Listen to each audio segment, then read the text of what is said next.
नमस्कार, news 18 special देख रहे हैं आप। मैं हूं शुभे मिश्रा, आपके साथ। चलिए करते हैं खबरों की शुरुआत। नालंदा की जुआफर गांव में पथराव का एक वीडियो सामने आया है। वीडियो में दो पक्ष एक दूसरे पर पत्थर फेंकते नजर आ रहे हैं। इस घटना में कई लोगों को चोट आई। सभी घायलों को इलाज के लिए अस्पताल में भर्ती करवाया गया। फिलहाल पुलिस इस पूरे मामले की तहकीकात में जुट गई है।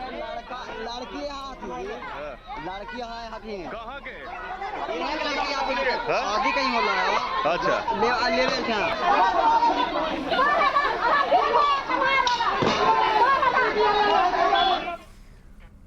बढ़ते अगली खबर की ओर। खबर पूर्णिया से है, जहां वार्ड नंबर 42 के अब्दुल्ला नगर में अवैध मकान और जमीन को खाली कराने के लिए पुलिस भारी सुरक्षा बलों के साथ बुलडोजर लेकर पहुंची।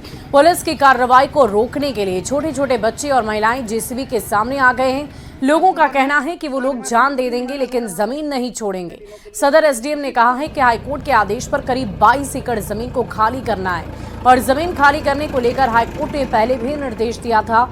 आपको बता दें कि इस 22 एकड़ जमीन पर करीब 200 मकान बने हुए हैं। अल्टीमेटम से मुंह से दिया जाता है, कागज से नहीं दिया जाता है। प्रशासन आई अगली बार 4-5 महीना पहले उन्होंने मुंह से ही कहा था आप लोग अपने कोर्ट में अपील कीजिए, हम लोग दोबारा आएंगे।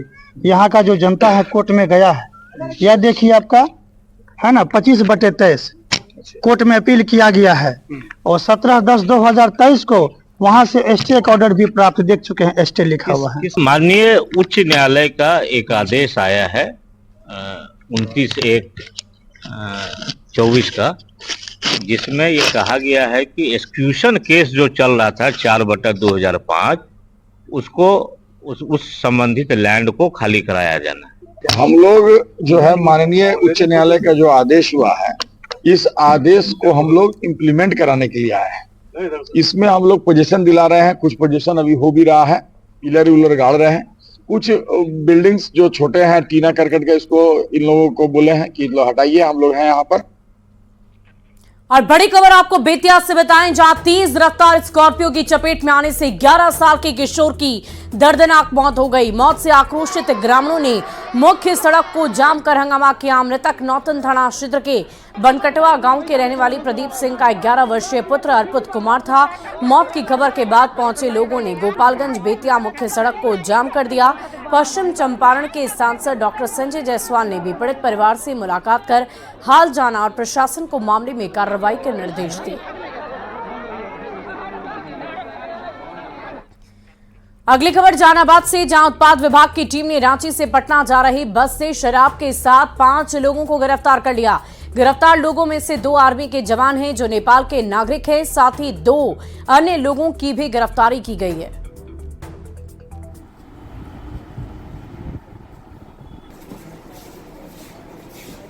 पोस्टेड है रांची में, किस विभाग में? हाँ, आर्मी का आर्मी में। तो पता नहीं था कि बिहार में दारूबंदी है? पता नहीं था। कितना बॉटल था? 6 बोतल। क्या नाम है? कृष्णा कुमार गुरु। कहाँ घर है? नेपाल। वहीं आरजेडी सांसद मनोज झा ने बड़ा बयान दिया है। मनोज झा ने कहा कि बिहार में महागठबंधन की सरकार जाने से पूरे बिहार में आक्रोश है। नीतीश के बीजेपी के साथ जाने से लोग आक्रोशित हैं। मनोज झा ने कहा कि लोग ये कह रहे हैं कि नौकरी मतलब तेजस्वी यादव। तेजस्वी की वजह से इतनी नौकरियां मिली। पिछले 17 साल में बिहार में नौकरी नहीं मिल रही थी, लेकिन तेजस्वी के आने के बाद नौकरी की भरमार हो गई। तेजस्वी ने सरकार बनाने से पहले नीतीश से बड़े पैमाने पर नौकरी की शर्त रखी थी। तेजस्वी की इसी कामयाबी को लेकर आरजेडी जनता के पास जाएगी। तौर पे कहता हूं कि बिहार कई दफा सरप्राइज करता है। एनीवे, अभी महत्वपूर्ण यह है कि ये जो सरकार हमारी गई ना, पूरे बिहार में आक्रोश है। मैं आपसे आग्रह करूंगा, आप अपना माइक हटा करके, क्योंकि माइक के साथ दिक्कत हो जाएगी, आप किसी को पूछिए नौकरी मतलब, तो वो बोलेगा तेजस्वी। ये उपलब्धि रही है हमारी। आप पूछेंगे नीतीश कुमार मतलब, तो वो जो बोलेगा मैं नहीं बोलना चाहता। तो अब देखते रहिए क्या क्या होने वाला है। लेकिन बिहार के लोग इस बात को मिस कर रहे हैं कि 17 वर्षों में नौकरियों की ये भरमार नहीं थी। जब नीतीश जी हमारे पास आए, कहा कि बीजेपी हमारे दल को तोड़ रही है, तेजस्वी जी ने कहा बाहर से समर्थन देंगे, बिल्कुल तैयार था। इंसिस्ट किया गया तो उन्होंने कहा फिर मेरी शर्त है नौकरी बड़े पैमाने पर हमें रिक्तियां को मतलब रखना है सामने और बहाली करनी है। हम कामयाब हुए 17 महीनों में, और वही कामयाबी लेकर के हम लोगों के बीच आ रहे हैं। और नीतीश मंत्रिमंडल में विभाग के बंटवारे को लेकर नाराजगी की खबरें सामने आ रही थी। सियासी गलियारों में ये खबरें तैर रही थी कि मंत्री सुमित सिंह और संतोष कुमार सुमन विभाग को लेकर नाराज है। मंत्री सुमित सिंह को अपना पुराना ही विभाग दोबारा मिला। सुमित सिंह ने कहा कि वो अपने विभाग से पूरी तरह संतुष्ट है, उनकी किसी तरह की कोई नाराजगी नहीं है। सुमित जी, बहुत चर्चा थी कि जो मंत्रिमंडल का नया विस्तार हुआ उसमें फिर आपको वही पुराना विभाग दे दिया गया, आप नाराज हैं? नहीं, हमारी कोई नाराजगी नहीं है। ये विभाग तो बहुत अच्छा विभाग था और इसमें बहुत सारे काम भी हुए हैं, और अच्छा है कि मैं इस विभाग में हूँ, तो जो काम जो अधूरे थे उस पूरे अधूरे काम को पूरा करने का मुझे अवसर मिलेगा। क्योंकि मंत्रिमंडल विस्तार जब हो रहा था, जब पोर्टफोलियो दिया जाता, उसके पहले मांझी जी का एक बयान आ गया कि भाई निर्दलीय हैं, उनको सुन रहे हैं कि बहुत अच्छा विभाग मिल रहा है। तो अच्छा विभाग तो मिला ही हमको, अच्छा विभाग मिला। हम कल पदभार भी ग्रहण कर रहे हैं, कल ही हम पदभार ग्रहण करेंगे। और बिहार बीजेपी 8 फरवरी को पटना में धन्यवाद सम्मान और संकल्प सभा का आयोजन करने जा रही है। श्री कृष्ण मेमोरियल हॉल में आयोजित होने वाले इस कार्यक्रम के माध्यम से प्रधानमंत्री नरेंद्र मोदी को धन्यवाद दिया जाएगा। बीजेपी के प्रदेश उपाध्यक्ष मिथिलेश तिवारी ने बताया कि 9 फरवरी से बीजेपी के नेता कार्यकर्ता गांव-गांव मतदान केंद्रों पर 24 घंटे का प्रवास करेंगे। पार्टी ने 45,000 गांव के दौरे का लक्ष्य रखा है। 8 फरवरी को पटना के श्री कृष्ण मेमोरियल हॉल में एक बड़ा कार्यक्रम भारतीय जनता पार्टी करने जा रही है, और उस कार्यक्रम का नाम धन्यवाद, सम्मान और संकल्प सभा के रूप में भारतीय जनता पार्टी यह कार्यक्रम करेगी। इस कार्यक्रम का हेतु यह है कि आगामी 9 फरवरी से भारतीय जनता पार्टी के 50,000 से अधिक नेता और कार्यकर्ता बिहार के गांव-गांव में, बिहार के लगभग 45,000 गांवों में के सभी मतदान केंद्रों पर जाने वाले हैं 24 घंटा के प्रवास के लिए। तो एक बार पूरे बिहार के जो हमारा नेतृत्व वर्ग है, जो हमारे श्रेणी 1 और 2 के नेता हैं, वो सब श्री कृष्ण मेमोरियल हॉल में जुटेंगे और माननीय प्रदेश अध्यक्ष जी और माननीय बिहार सरकार के उप मुख्यमंत्री आदरणीय सम्राट चौधरी जी, दूसरे उप मुख्यमंत्री आदरणीय श्री विजय सिन्हा जी और हमारे वरिष्ठ नेता आदरणीय प्रेम कुमार जी, इन तीनों माननीय मंत्रियों का स्वागत बिहार के हमारे सभी कार्यकर्ताओं द्वारा वहां किया जाएगा। और पटना से आपको बड़ी खबर बताएं, सीएम नीतीश ने किया कैंसर डे कार्यक्रम का उद्घाटन। मेदांता अस्पताल में कार्यक्रम का उद्घाटन के बाद नीतीश ने मीडिया से बातचीत नहीं की। हाथ जोड़कर मुख्यमंत्री नीतीश कुमार वहां से बाहर निकल आए। पटना से ये बड़ी खबर आपको बता रहे हैं, मेदांता अस्पताल के उद्घाटन के कार्यक्रम में मुख्यमंत्री पहुंचे, वहां पर उद्घाटन समारोह में हिस्सा भी लिया, अस्पताल का उद्घाटन भी किया। लेकिन जब वो वहां से बाहर निकले, मीडिया कर्मियों ने उनसे बातचीत करने की कोशिश की तो वो हाथ जोड़कर अभिवादन करके वहां से बाहर निकल आए।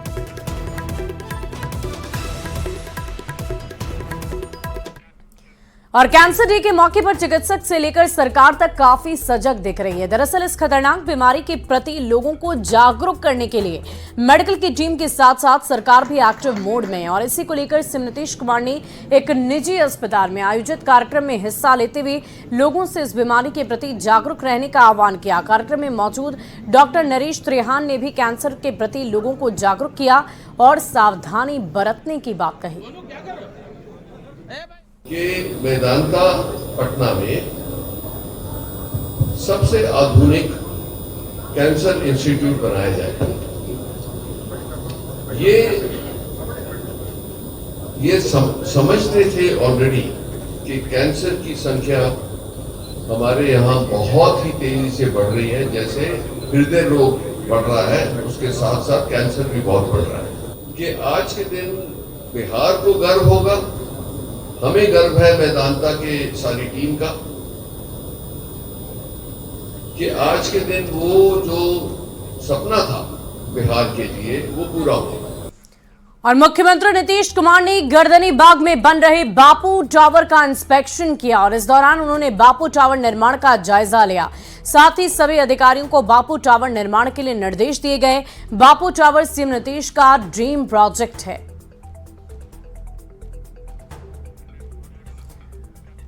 और इसी बीच सूत्रों के हवाले से बड़ी खबर आपको बताएं, शिक्षक बहाली फेज 3 का प्रारूप तैयार कर लिया गया है। बड़े पैमाने पर वैकेंसी निकाली जाएगी। फेज 2 की बची हुई सीटों को भी इसमें शामिल कर लिया गया है। 90,000 से 1 लाख तक वैकेंसी आएगी। कल प्रशासकीय पदवर्ग समिति में रिक्तियों पर मोहर लगेगी। 6 फरवरी को फाइनल कैबिनेट में प्रस्ताव पर मोहर लगने की संभावना जताई जा रही है। 10 फरवरी से 15 फरवरी के बीच विज्ञापन भी जारी किया जा सकता है। प्राइमरी से लेकर प्लस 2 तक के लिए ये वैकेंसी निकाली जाएगी। तो वैसे शिक्षक अभ्यर्थी जो फॉर्म भरना चाहते हैं उनके लिए बहुत ही महत्वपूर्ण खबर। और बिहार में नियोजित शिक्षकों को अब सक्षमता परीक्षा पास करना अनिवार्य होगा। शिक्षकों को सक्षमता परीक्षा के लिए 3 मौके मिलेंगे। किसी 3 में पास नहीं होने वाले शिक्षकों की सेवा समाप्त हो जाएगी। के पाठक की कमेटी ने बैठक करके ये बहुत ही महत्वपूर्ण फैसला लिया है। बिहार बोर्ड अब 4 चरण में सक्षमता परीक्षा लेगा, जिसमें हर शिक्षकों के पास करने के लिए 3 मौके दिए जाएंगे। और ऐसे में परीक्षा में एक बार भी शामिल नहीं होने और तीनों बार में पास नहीं करने पर उनकी सेवा को समाप्त कर दिया जाएगा। सेवा जारी रखने के लिए नियोजित शिक्षकों को हर हाल में सक्षमता परीक्षा पास करनी ही होगी। के पाठक की कमेटी के इस आदेश का शिक्षक संघ ने विरोध शुरू कर दिया है। शिक्षक संघ ने इसे हाईकोर्ट में चुनौती देने की बात कही। सरकार के खिलाफ नियोजित शिक्षकों ने मोर्चा खोल दिया है। राज्य के सभी शिक्षक संघ एकजुट हो गए हैं। सक्षमता परीक्षा समेत कई मुद्दों को लेकर आपात बैठक बुलाई गई। बैठक के बाद नियोजित शिक्षक बड़ा निर्णय लेंगे और 3 बार में परीक्षा में पास नहीं होने पर नौकरी से हटाने का विरोध हो रहा है। शिक्षक संघ ऑनलाइन परीक्षा का भी विरोध कर रहे हैं। ऐच्छिक स्थानांतरण की भी मांग उनकी तरफ से की जा रही है। बजट सत्र के दौरान आंदोलन की तैयारियों को लेकर आज बहुत ही अहम बैठक हुई। शिक्षक नेता आनंद कौशल ने कहा कि नियोजित शिक्षकों की नियमावली में 60 साल की सेवा है, उसे सक्षमता परीक्षा के बहाने सरकार सेवा से कैसे हटा सकती है। बिहार के नियोजित शिक्षकों के साथ सरकार जिस तरह से सौतेला व्यवहार कर रही है उसको अब बर्दाश्त नहीं किया जाएगा। बिहार में नियोजित शिक्षकों का जितना भी संगठन है आज सब पटना में एकजुट हो रहे हैं। हम लोग एक मंच बनाने जा रहे हैं और एक मंच बना करके इस निरंकुश निर्दयी सरकार से आर पार की लड़ाई अब लड़ेंगे। इसलिए हम तमाम लोगों से कह देना चाहते हैं कि सरकार को सड़क पर, सदन में और कोर्ट में जबरदस्त विरोध का सामना अब करना पड़ेगा। बुरा करके ये 3 बार परीक्षा लेंगे। पहले भी 3 बार बोले परीक्षा दीजिए, नहीं पास कीजिएगा तो हटा देंगे। फिर एक नई नियमावली लिया है। अब बिना शर्त राज्यकर्मी का दर्जा देना है, 1 रुपया बढ़ाया नहीं जा रहा है वेतन में, और फिर एक नियम ला दिए कि 3 बार परीक्षा दीजिए और नहीं पास कीजिएगा तो हटा देंगे। यह मनमानी है किसी का क्या? संविधान में जो हमको अधिकार मिला है उसका कोई हमसे छीन नहीं सकता, हनन नहीं कर सकता है।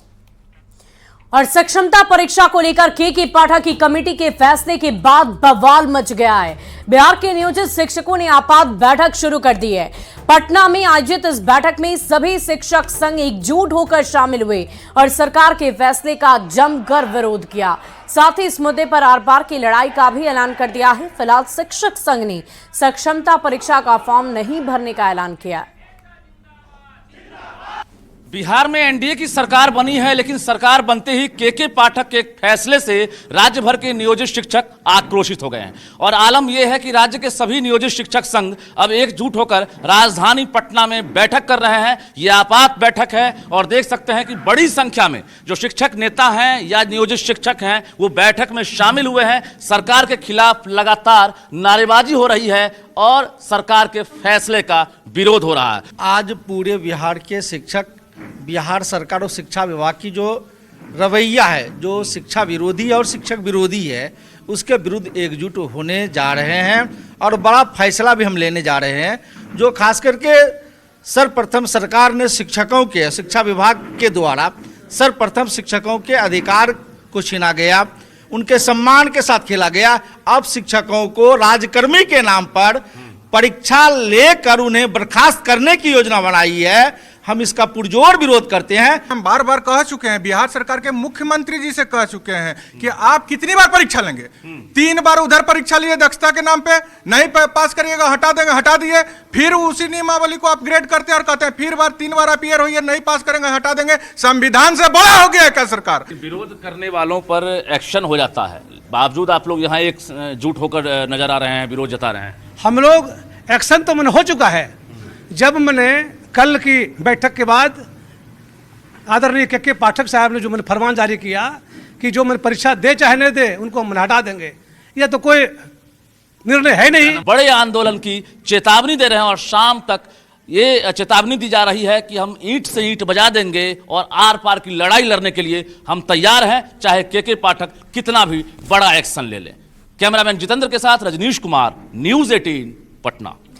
वहीं डिप्टी सीएम सम्राट चौधरी ने नियोजित शिक्षकों को सक्षमता परीक्षा देने के मामले पर कहा कि बिहार में शिक्षकों की क्वालिटी और संख्या पर विचार करने की जरूरत है, लेकिन शिक्षक संघ से बात कर उनके पक्ष को भी जानने की सरकार कोशिश करेगी। बात करते हैं बिहार के डिप्टी सीएम सम्राट चौधरी से। सम्राट जी, 3 बार परीक्षा देना होगा, पात्रता परीक्षा हो रही है।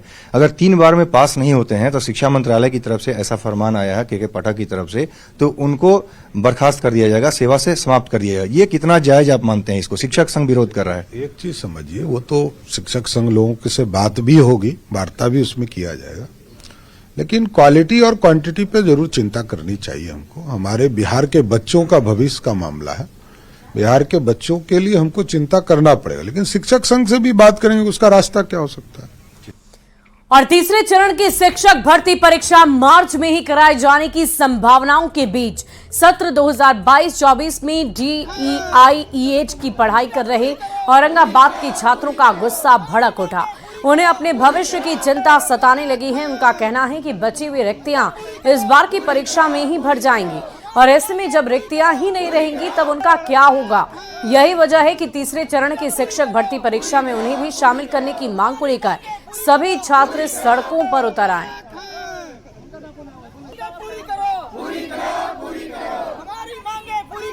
बस यही है कि बीपीएससी TRE 3 में हम सभी को मौका दिया जाए, क्योंकि अब शिक्षा विभाग के अपर सचिव के पाठक ने हम लोगों से वादा किया था कि ये जो एग्ज़ाम है बीपीएससी TRE 3 है वो अगस्त में 24 अगस्त को होगी, परंतु आनन फानन में ये जो शिक्षा भर्ती जो है शिक्षक भर्ती वो अभी मार्च में ही होने जा रही है, जो कि हम लोग इससे वंचित रह जाएंगे। इसलिए हम सभी को मौका चाहिए और इसमें हम सभी शामिल भी हो सके। सेशन जो है 22-24 है और हमारे सेशन को मौका दिया जाना चाहिए, क्योंकि हम लोग को पूरा यकीन है कि 3.0 के बाद सीटें नहीं बचेंगी। जिस तरह से पिछले सेशन को दिया गया था मौका, इसी तरह से हम लोग को भी मौका दिया जाए, और अगर नहीं दिया जाए तो धोखा होगा। हम लोग आंदोलन करेंगे। हम लोग के साथ क्यों ऐसा किया जा रहा है? अगर ऐसा था कि अगस्त में होना था तो ये लोग मार्च में क्यों ले रहे हैं? और अगर आप ले रहे हैं तो हम लोग को भी इंक्लूड करिए। और अगली खबर वैशाली से आपको बताएं, जहां लालगंज में सांसद चिराग पासवान पूर्व विधायक कंचन शाह के भाई मुकेश सिंह की हत्या के बाद परिजनों से मिलने पहुंचे। चिराग के आने की खबर मिलते ही लोगों की भीड़ जुट गई। चिराग ने मुकेश सिंह की बेटी और पत्नी से मुलाकात की। चिराग ने घटना की निंदा करते हुए कहा कि प्रशासन अपना काम कर रहा है और परिवार को जल्द ही न्याय मिलेगा। जिस तरीके से निर्मम हत्या की है, यकीनन ये न सिर्फ चिंता बल्कि अत्यंत दुखद की घटना। उम्मीद करते हैं कि दोषियों को जल्द से जल्द पकड़ा जाएगा।